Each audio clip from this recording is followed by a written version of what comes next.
कोणाची सही त्याच्यावर नाही आहे, त्यामुळे आता त्याचा काही वेगळा अर्थ मी काही काढणार नाही, पण नाही आहे हे मात्र नक्कीच आहे. खरं तर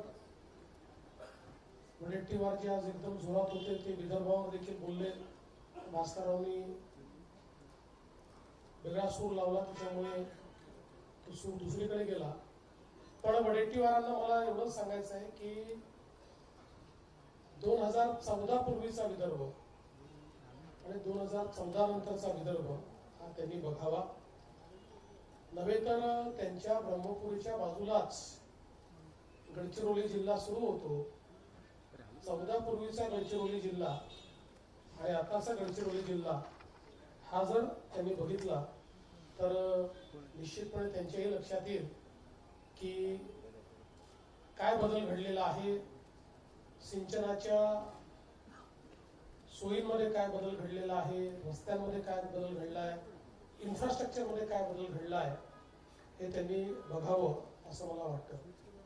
खरं तर एकूण आपण जर बघितलं तर कोणावरच आता आमच्या विरोधी पक्षाचा विश्वास उरला नाही. सुप्रीम कोर्ट, निवडणूक आयोग, पीठासीन अध्यक्ष, सभापती अशा सगळ्या संवैधानिक जेवढ्या इन्स्टिट्यूशन्स आहेत, संस्था आहेत, त्यांच्यावर आग पाकड करण्याचं काम हे ते करतायत. खरं म्हणजे राज्याच्या आर्थिक स्थितीवर देखील राज्य दिवाळखोर झालं.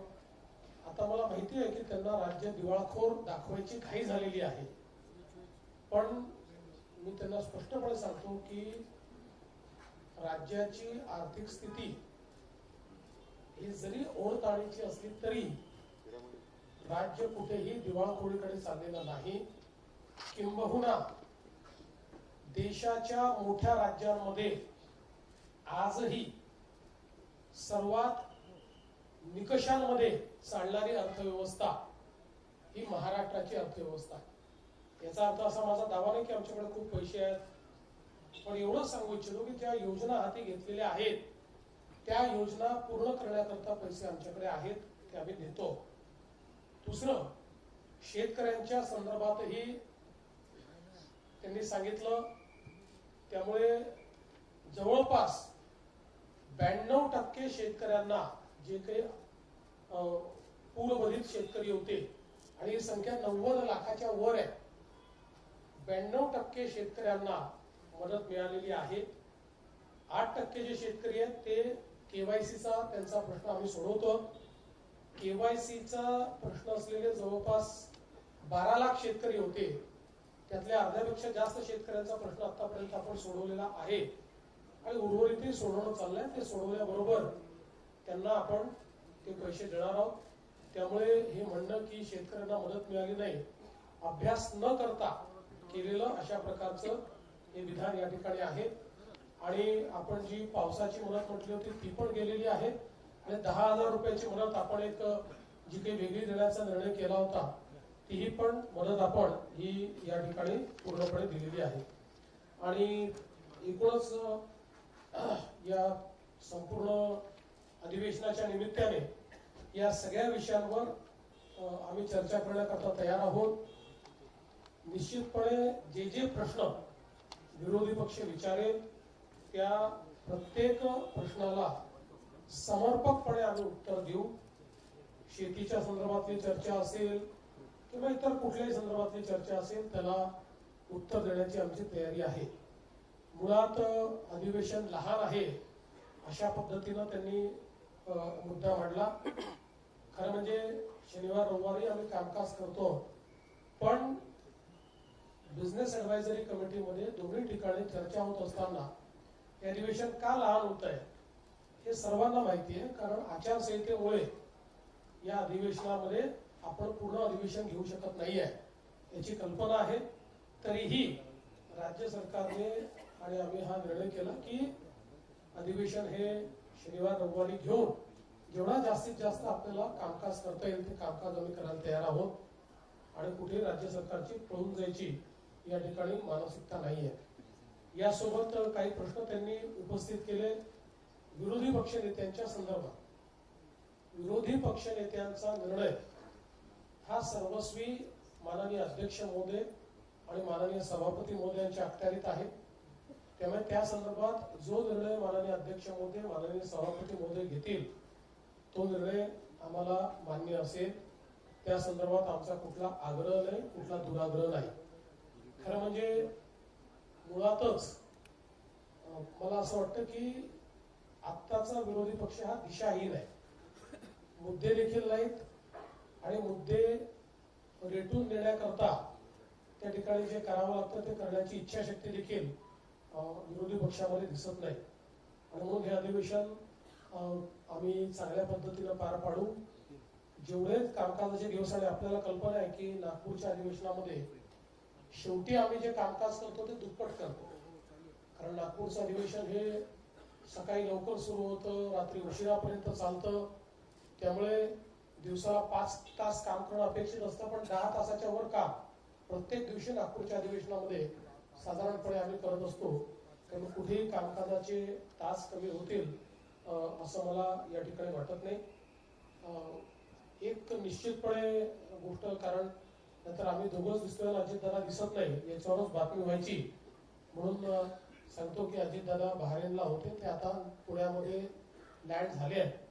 मुळामध्ये जी काही आपल्याकडे थोडा मध्ये हा जो क्रायसिस झाला त्याच्यामुळे त्यांनाही उतरायला उशीर झाला, ते उशिरा उतरले आहेत पुण्यामध्ये आणि म्हणून ते पोहोचू शकलेले नाहीत. आता त्यांचा फोन आला होता, ते आता पुण्याहून निघतायत. त्यामुळे रात्री 9-9:30 पर्यंत ते नागपूरमध्ये येतील आणि म्हणूनच ते या ठिकाणी हजर नाही आहेत. आणि उद्यापासून पूर्ण वेळ अजितदादा देखील या ठिकाणी असणार आहेत. जवळपास या अधिवेशनामध्ये 18 विधेयक आम्ही मांडणार आहोत. त्यातले काही फार छोटे छोटे आहेत, अगदी अनुषंगिक आहेत, काही मेजर विधेयक आहेत. अशी 18 विधेयक आम्ही त्या ठिकाणी मांडणार आहोत आणि या विधेयकांवर चर्चा करून ही विधेयकं सगळी मान्य व्हावीत अशा प्रकारचा आमचा प्रयत्न या निमित्ताने असणार आहे. एकूणच नागपूर अधिवेशनामध्ये सुरुवातीच्या काळामध्ये आमच्या पत्रकारांची काही गैरसोय झाल्याचं मला समजलं, त्याबद्दल त्यांची दिलगिरी व्यक्त करतो. पण कोणीतरी कोर्टात जातं आणि मग काय काय होतं हे आपल्याला माहिती आहे, पण आता त्यातही आपण जो काही तो मार्ग काढलेला आहे आणि एक चांगलं अधिवेशन, जनतेच्या आशा आकांक्षा पूर्ण करणारं अधिवेशन करण्याचा आमचा प्रयत्न असेल. आणि विशेषतः नागपूर अधिवेशनामध्ये विदर्भ मराठवाड्यावर जास्तीत जास्त चर्चा व्हावी ही जी अपेक्षा आहे, त्या अपेक्षानुरूप सत्तारूढ पक्ष तरी त्याच्यावर जास्तीत जास्त चर्चा घडवण्याचा प्रयत्न करेल.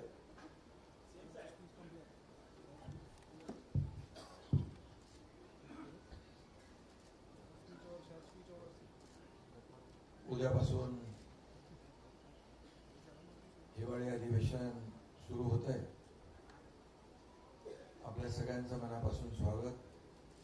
मुख्यमंत्री महोदयाने अतिशय विस्तृतपणे अधिवेशनासंदर्भात विरोधी पक्षाच्या संदर्भात आपल्या समोर चर्चा केली आहे. महायुती सरकारच्या जो कारकीर्द कार्यकाळ आहे 3.5 वर्ष होत आहे आणि आमच्या दुसऱ्या इनिंगला काल परवा 1 वर्ष देखील झाली आणि दुसऱ्या इनिंगचं आपलं हे दुसरं हिवाळी अधिवेशन आहे. त्यामुळे आपल्या सगळ्यांचं पुन्हा एकदा स्वागत करतो. कालावधी कमी असला तरी सुद्धा विदर्भातल्या प्रश्नांना न्याय मिळाला पाहिजे अशी शासनाची भूमिका आहे आणि विदर्भाच्या प्रश्नांवर आता जसं मुख्यमंत्री महोदयांनी सांगितलं की विरोधकांनी चर्चा खरी म्हणजे विदर्भाच्यावर घडवली पाहिजे, परंतु सत्ताधारी पक्ष मात्र विदर्भातल्या अधिवेशनामध्ये विदर्भाच्या प्रश्नांना, समस्यांना, विकासाला न्याय देईल आणि चहापानावर तर त्यांचा जो काही बहिष्कार तो त्यांनी प्रोटोकॉल मेंटेन ठेवलेला आहे बहिष्कार घालण्याचा, त्याबद्दल मी काय बोलू इच्छित नाही. पण एकंदरीत गेल्या आमच्या पहिल्या महायुतीच्या इनिंग मध्ये विरोधक फार जोरात होते. रोज तिकडे आंदोलन, अधिवेशनात, पायऱ्यांवर, सभागृहात कमी, पण बाहेर त्यांना आंदोलन करणं आणि तुम्ही सगळं त्यांचं टिप्पण करत होते, त्याच्यामध्ये आनंद मानत होते ते. आमची एवढीच भूमिका आहे की अधिवेशन हे लोकांच्या जनतेच्या प्रश्नांना न्याय देण्यासाठी, वाचा फोडण्यासाठी आणि सरकारकडून न्याय मिळवून घेण्यासाठी असतं. परंतु विरोधकांना त्याच्यामध्ये काही स्वारस्य राहिलेलं नाही आणि त्यांना फक्त पायऱ्यांवर स्टंट करण्यामध्ये धन्यता ते मानतात. मी एवढंच सांगेन की यावेळचा विरोधी पक्ष अतिशय निष्प्रभ दिसतोय. म्हणजे त्यांची परिस्थिती, जी मी काय कोणाला कमी लेखत नाही, मी कोणावर अशी टीका करत नाही, परंतु अतिशय जी काय अवस्था आहे ती आपण पाहतोय. आणि झालेल्या निवडणुकांमध्ये देखील पत्रकारांनीच विचारलं की महाविकास आघाडीचे कुठे आहे, आपणच होतो, फिरत होतो सगळीकडे प्रचारामध्ये. पण म्हणजे नेते सगळे आपल्या घरात होते आणि कार्यकर्ते आपले सगळे वाऱ्यावर होते. कार्यकर्त्यांची निवडणूक होती आणि निवडणूक आयोग, कोर्ट याला नेहमी दूषणं देणारे. खरं म्हणजे ही निवडणुकीची मतमोजणी पुढे गेली, त्यामुळे तरी त्यांना धन्यवाद दिले पाहिजे निवडणूक आयोग, कोर्टाला. नाहीतर अशी परिस्थिती असती की अधिवेशनामध्ये फार वाईट परिस्थिती झाली असती. कारण महायुती, आम्ही काही ठिकाणी एकत्र लढलो, काही ठिकाणी वेगवेगळे लढलो, मैत्रीपूर्ण निवडणूक झाली आणि महायुतीला जवळपास 70-75% काहीपेक्षा जास्तीचं यश मिळेल अशी परिस्थिती राज्यामध्ये. काय मी फिरलो, देवेंद्रजी, अजितदादाही फिरले, त्यामुळे मी जिकडे जिकडे फिरलो तिथली परिस्थिती अशी आहे.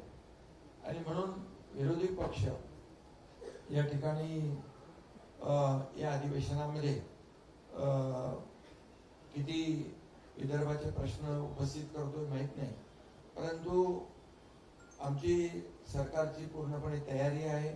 यामध्ये शेतकऱ्यांचे प्रश्न असतील, सिंचनाचे प्रश्न असतील, आरोग्य, बेरोजगारी, या सर्व प्रश्नांवर या ठिकाणी त्यांनी चर्चा उपस्थित करावी. सरकार पूर्णपणे त्यांच्या चर्चेला उत्तर देईल.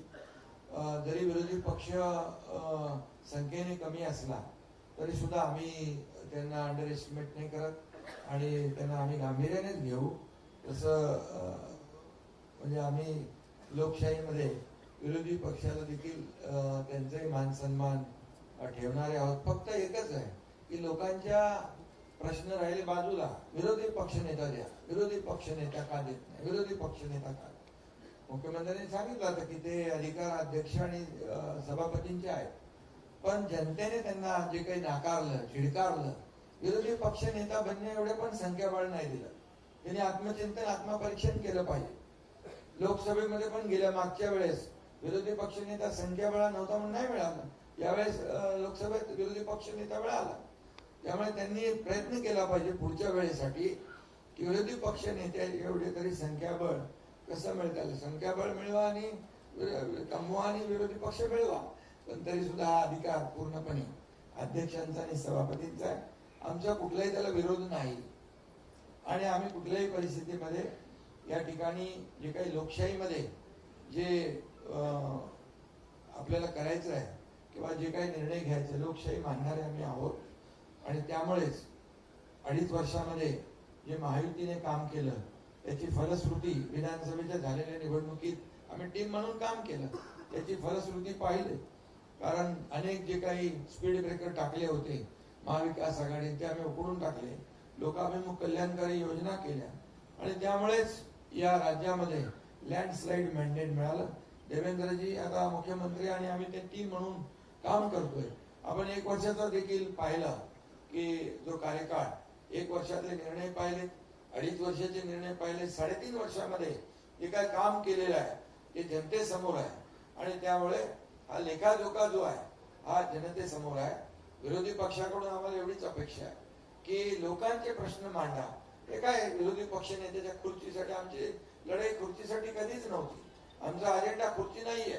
आमचा अजेंडा लोकांनी, ज्या लोकांनी आम्हाला खुर्चीत बसवलंय त्या लोकांचे प्रश्न सोडवणे, त्यांना त्या समस्यांचा उलगडा करणे, त्यांना न्याय देणं हा आमचा अजेंडा आहे.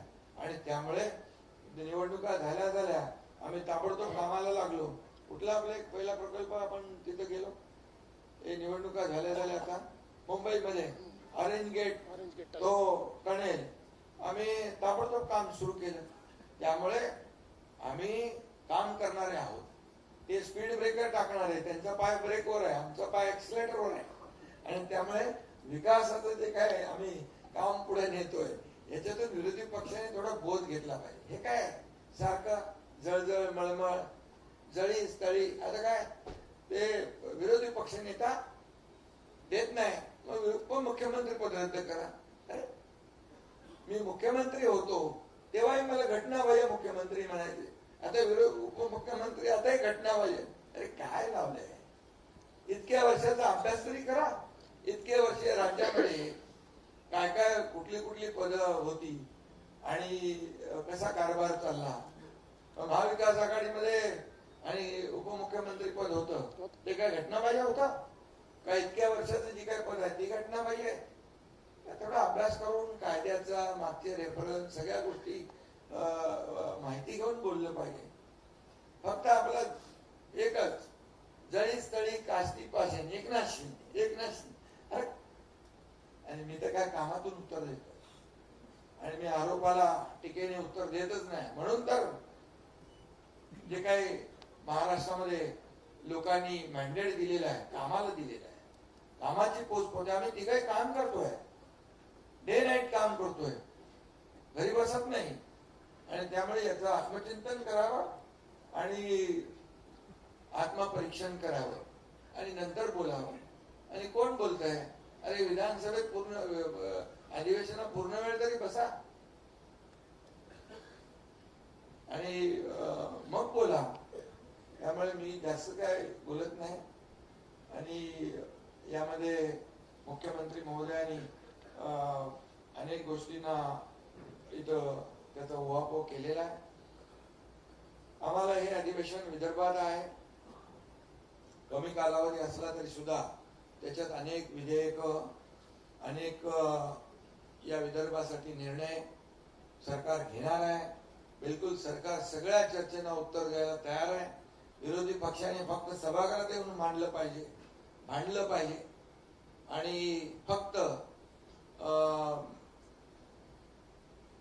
अधिवेशनामध्ये येऊन फक्त आपली कोणीतरी दखल घेईल आणि मीडियामध्ये आपण सारखे दिसत राहू, यासाठी हे अधिवेशन नाही. हे अधिवेशन विदर्भाच्या जनतेला न्याय देण्यासाठी आहे आणि तो न्याय सरकार देईल. मगाशी मुख्यमंत्री म्हणाले की 2014 पूर्वीचं विदर्भातलं बघा. मी तुम्हाला सांगतो, सिंचन प्रकल्प महाविकास आघाडीमध्ये असताना शंभूराज इकडे आहे,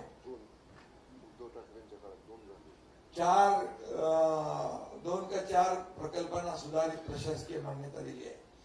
आणि आम्ही असताना जवळपास 185 सुधारित प्रशासकीय मान्यता दिलेली आहे. सिंचन प्रकल्पांना फरक बघा, कामामध्ये फरक बघा.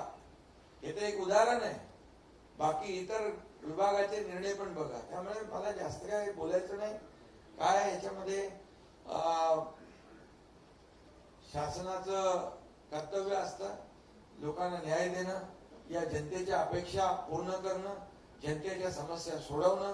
आणि मग सर्वसामान्यांचं सरकार म्हणून आम्ही म्हणतो, विकासाला देखील आम्ही चालना देतोय. आज महाराष्ट्र जीडीपी मध्ये नंबर 1 ला आहे, स्टार्टअप मध्ये नंबर 1 ला आहे, परदेशी गुंतवणुकीत नंबर 1 ला आहे, सगळ्या क्षेत्रात नंबर 1 आहे. आणि म्हणून आज जे काही याला म्हणजे जाऊ दे, वाहवा सोडून द्या किंवा चांगलं काम करताय हे बोलायचं सोडून द्या, पण टीका तरी तुमची सकारात्मक असावी. आदरणीय देशाचे प्रधानमंत्री नरेंद्र मोदीजी यांचं जे काय आपलं देशाचं $5 ट्रिलियन इकॉनॉमीचा गोल जो आहे तो महाराष्ट्र, आम्ही त्याच्यात आमचं कॉन्ट्रीब्युशन आहे, तिथं कुठेही आम्ही कमी पडणार नाही. आणि महाराष्ट्र मोठं राज्य आहे, इन्फ्रा प्रोजेक्ट एवढे मोठ्या प्रमाणावर राज्यात सुरू आहे. देशामध्ये महाराष्ट्र नंबर 1 ला आहे. आणि हे आता काय म्हणाले, दिवाळखोरीमध्ये कोणी विरोधी पक्ष पण या ठिकाणी मी सांगतो की राज्य महाराष्ट्र मोठं राज्य आहे आणि पायाभूत सुविधा प्रकल्प एवढ्या मोठ्या प्रमाणामध्ये सुरू आहे.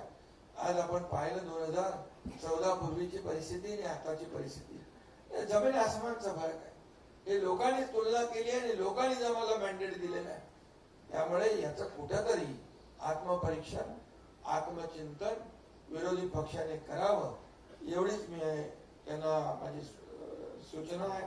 आणि बाकी सगळ्या प्रश्नांना सगळ्या त्यांच्या ज्या काही चर्चा असतील त्यांनी सकारात्मक चर्चा करावी. सभागृहामध्ये चर्चा करावी. सभागृहामध्ये चर्चेतूनच काही आपल्याला मिळवायचं असेल विदर्भासाठी महाराष्ट्रासाठी महाराष्ट्रातल्या जनतेसाठी विरोधी पक्ष जो आहे हा विरोधी पक्ष या ठिकाणी सरकारकडून समस्यांची उकल करून घेणं सोडवणूक करून घेणं हे काम असतं. त्यामुळे ते त्यांनी करावं. आणि आम्ही हे अधिवेशन जे आहे हे अधिवेशन अतिशय सकारात्मक दृष्टिकोनातून पुढे नेणार आहोत. एवढंच या प्रसंगी मी सांगतो. धन्यवाद.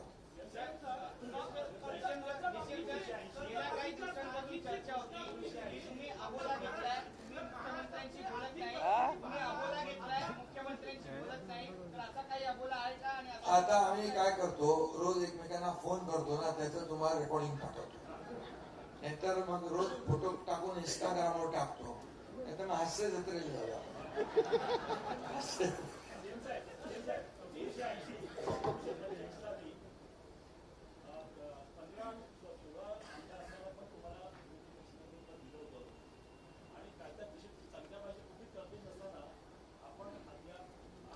तुम्ही चुकीच्या ठिकाणी प्रश्न विचारताय. याचा निर्णय घेणारे आम्ही नाही. याचा निर्णय घेणारे सभापती आणि अध्यक्षच याचा निर्णय घेऊ शकतात. त्याचा निर्णय आम्ही घेऊ शकत नाही.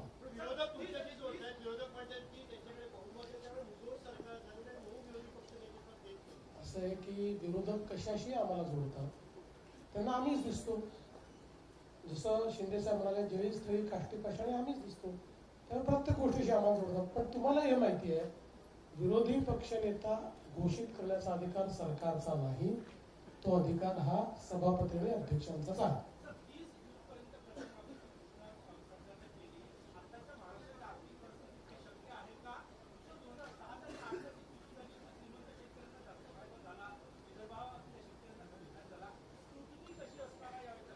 असं आहे की आता परवडो का न परवडो एकदा करायचं ठरवलं तर करायचं. त्याचा फार विचार करायचा नसतो. कारण शेतकऱ्यांना द्यायचं म्हटलं तर आता जसं मार्ग निघेल तसा काढू. त्यामुळे आता जी घोषणा केली आहे त्या घोषणेवर आम्ही पक्के आहोत. ती योग्य शेतकऱ्यांना आणि ज्याला आपण म्हणू शकतो पात्र शेतकऱ्यांनाच मिळाली पाहिजे. याकरताच आम्ही प्रवीण परदेशींची कमिटी केली आहे. या कमिटीला सगळा अभ्यास करायला सांगितलेला आहे. ती कमिटी आम्हाला सुचवेल त्यानुसार त्याचे ध्येय धोरण नियम आम्ही तयार करू आणि पात्र शेतकऱ्यांना त्याच्यामध्ये आम्ही लाभ देऊ.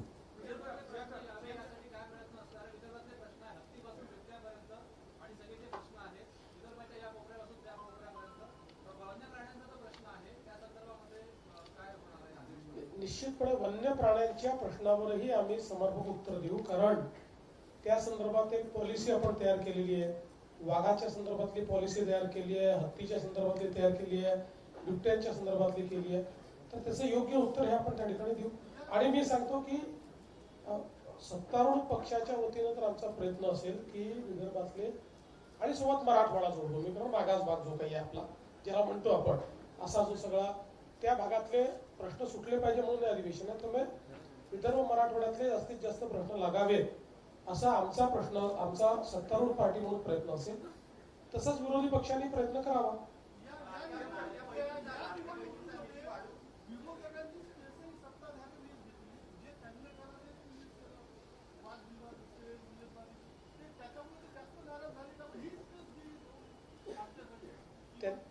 असं आहे की त्याकरता ते आम्हाला दोष देऊ शकत नाही.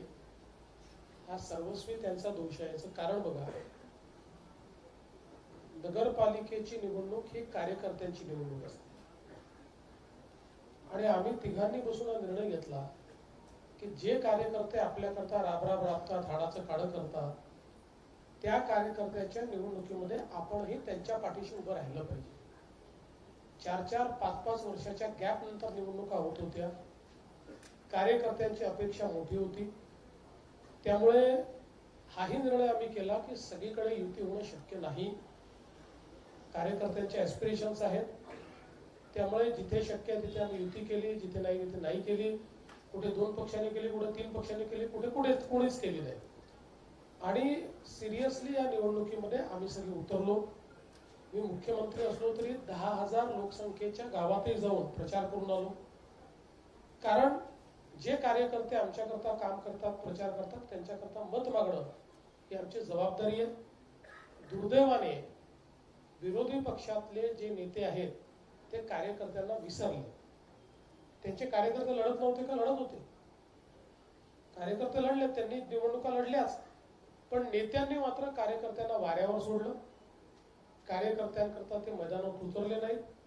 आणि याचं एकमेव कारण होतं की पुढची भीती होती, त्यांना हारण्याची भीती होती. जसं या ठिकाणी समजा या निवडणुकीत हारलो तर मग आता जे काही आपल्या महानगरपालिकेमध्ये ब्रँड ठाकरे दाखवायचा आहे, मग उबाठा दाखवायची आहे, मग NCP SP दाखवायची आहे आणि आम्ही कसे जिंकणार आहोत, त्याचा फुगा फुटेल, काँग्रेसचा फुगा फुटेल म्हणून यांनी हिंमत केली नाही आणि म्हणून हे उतरलेले. हे सस्पष्ट आहे.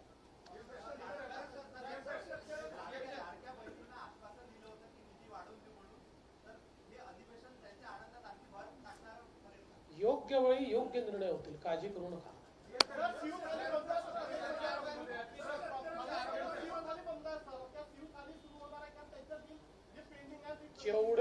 जेवढ्या ठिकाणी शिवथाळी चालली आहे ती सगळी चालू राहील. त्यांची बिलही आम्ही देतो. नव्याने आता केंद्र उघडत नाही, पण जे केंद्र उघडलेले आहेत ते सगळे चालवणार.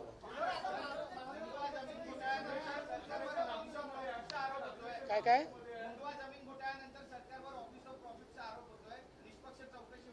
चौकशी चाललेली आहे. काही लोकांना असं वाटतं की आज सांगितलं की उद्या उत्तर यावं, असं नसतं. चौकशी नीट करावी लागते. कारण शेवटी प्रत्येक चौकशीचा रिपोर्ट हा हायकोर्टात चॅलेंज होतो आणि चौकशी शॉर्टकटमध्ये केली, कोणाला संधी न देता केली तर प्रिन्सिपल ऑफ नॅचरल जस्टिसवर अशा पद्धतीनं हायकोर्ट ती चौकशी समितीचा रिपोर्ट खारिज करते. आणि म्हणून योग्य ती संधी देऊन पूर्णपणे निष्पक्ष याची चौकशी होणार आहे. आतापर्यंत आपण बघा, अतिशय वेळेत या संदर्भात FIR दाखल झालेला आहे. FIR वर कारवाई चाललेली आहे, अटकही झालेली आहे. त्यामुळे इथे काही लपवालपवी करण्याचं कारण नाही.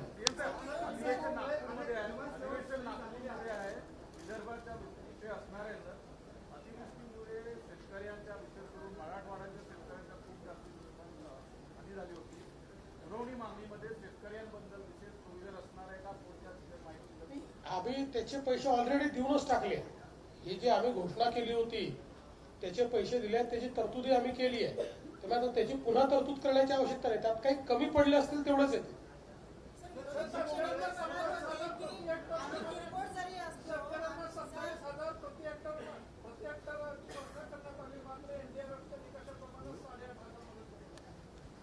जर आम्ही जे सांगितलं ते नीट आपण ऐकलं आणि काय घडलंय बघितलं तर आपल्या लक्षात येईल.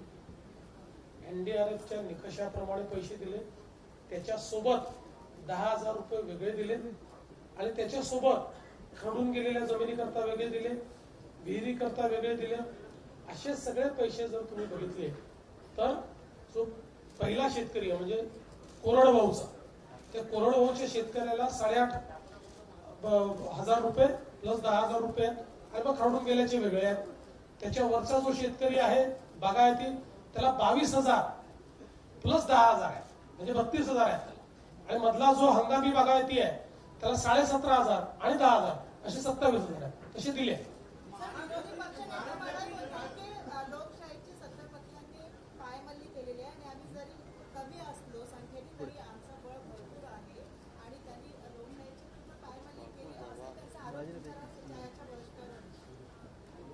म्हणजे लोकशाहीवर बोलण्याचा त्यांना अधिकारच राहिलेला नाही.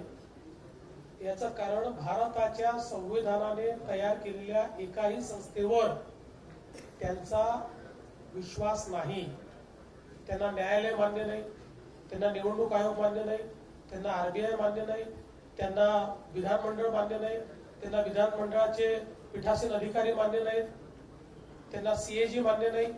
त्यामुळे भारतीय संविधानावर त्यांचा विश्वास नाही, संविधानाने तयार केलेल्या संस्थांवर त्यांचा विश्वास नाही.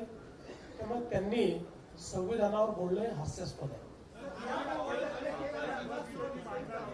अरे पहिला बेंचवाल्यांनी जर मागच्या ताब्यात कोणती महत्वाची आहेत आणि गेली 2-1 वर्ष 3 महत्वाची बिलं जी पेंडिंग आहेत, शक्ती कायदा असेल किंवा लोकायुक्त कायदा असेल, लोकपाल कायदा असेल किंवा पब्लिक सिक्युरिटी ऍक्ट असेल, त्यांची स्थिती काय आहे सध्या? नाही, याच्यामध्ये शक्ती विधेयक जे आहे ते आपल्याला माहिती आहे की केंद्र सरकारने ते आपल्याला मागेच परत केलं, कारण त्यांनी सांगितलं की त्यातले काही हे असंवैधानिक म्हणजे कॉन्स्टिट्युशनल राईट्सवर हे करणारे आहेत आणि बाकी काही सुधारणा या ऑलरेडी केंद्राने त्यांच्या कायद्यामध्ये केलेल्या असल्यामुळे त्या संदर्भात ते आपल्याकडे परत आलेलं आहे.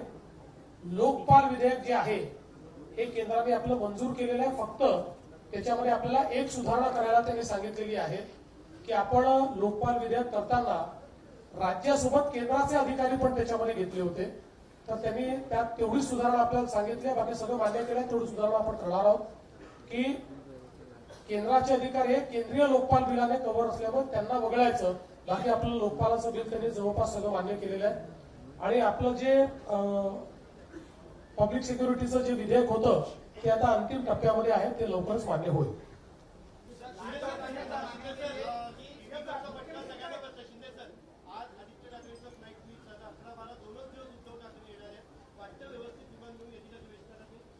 मगाशी मी बोललो ना त्याच्याबद्दल.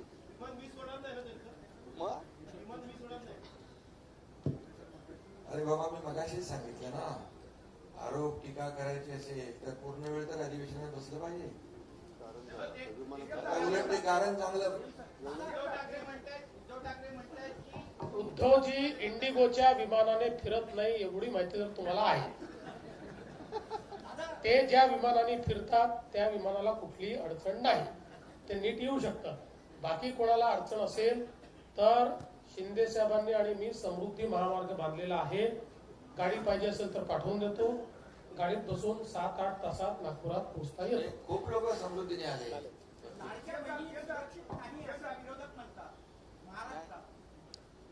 त्याचं उत्तर त्यांना देऊ ना. त्यांनी त्या संदर्भातला मुद्दा विधानसभेत मांडावा, त्याचं उत्तर त्यांना देऊ.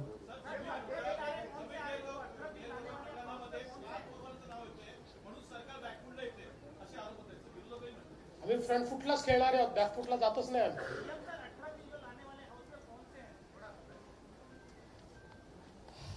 महाराष्ट्र सार्वजनिक विश्वस्त व्यवस्था दुसरी सुधारणा, महाराष्ट्र दुकान व्यवस्थापना सुधारणा, महाराष्ट्र कृषी उत्पादन सुधारणा, महाराष्ट्र धारण जमिनीचे तुकडे पाडण्यास प्रतिबंध, महानगरपालिका पाठवून देतो.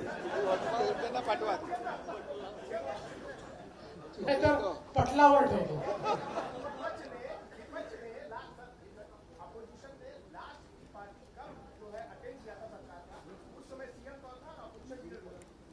उस समय सीएम पृथ्वीराज चौहान थे और लीडर ऑफ अपोजिशन खड़से जी थे. हम सब लोग गए थे, हमने पृथ्वीराज जी की चाय पी थी. 2011 की होगी.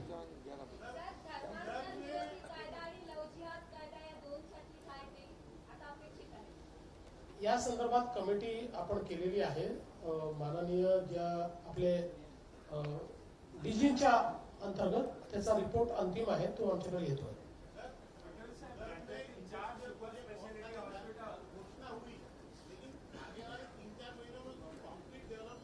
क्या क्या क्या क्या नहीं, कंक्रीट ही चल रहा है, आप चिंता मत करो, कुछ हल्का नहीं है, सब कंक्रीट चल रहा है. जो अनाउंसमेंट हुई है वो सारी इंडस्ट्री आ रही है. और हम तो बार बार अभी इस हाउस में भी हम बताएंगे कि हमने डाउस में जो करार किए थे उसमें से कितनी आई, क्या स्थिति है, सब बताएंगे.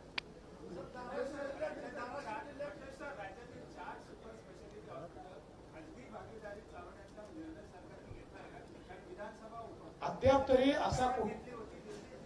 असा अद्याप असा कुठलाही निर्णय मंत्रिमंडळापुढे आलेला नाही.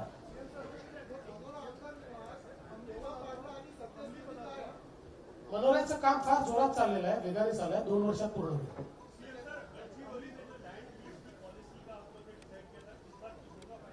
हो गया ना, उसको तो उसके लिए कैबिनेट ने निर्णय कर दिया है ऑलरेडी.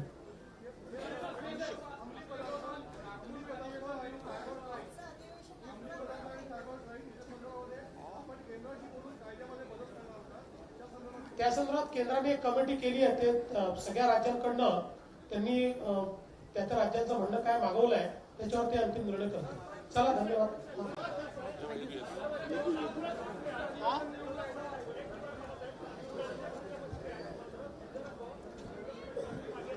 म्हणूनच मी त्यांना सांगितलं जरा बाजूलाच गडचिरोलीला बघा, 14 पूर्वी काय होतं आता काय आहे. त्यांचे डोळे बंद हा प्रॉब्लेम आहे. काय येतो काय येतो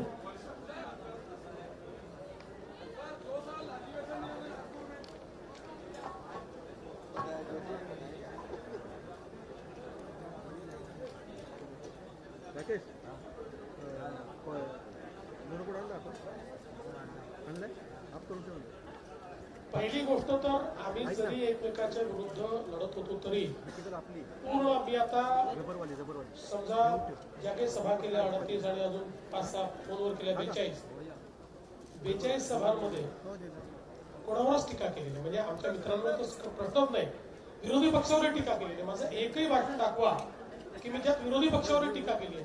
मी फक्त त्या ठिकाणी विकासाचंच त्या ठिकाणी बोललो. आमच्या दोन्ही म्हणजे शिंदे साहेबांनी आणि यांनी पण विरोधी पक्षावर टीका केली असेल, पण सत्तारूढ पक्षावर किंवा आपापसात कोणी एकही टीका केलेली नाही. त्याचं त्यांनी हे सांगितलं, क्लॅरिफिकेशन दिलंय. अहंकार कोणाला झालाय? हर साल होता. कोण आहे मी सांगितलं ना. चला, धन्यवाद.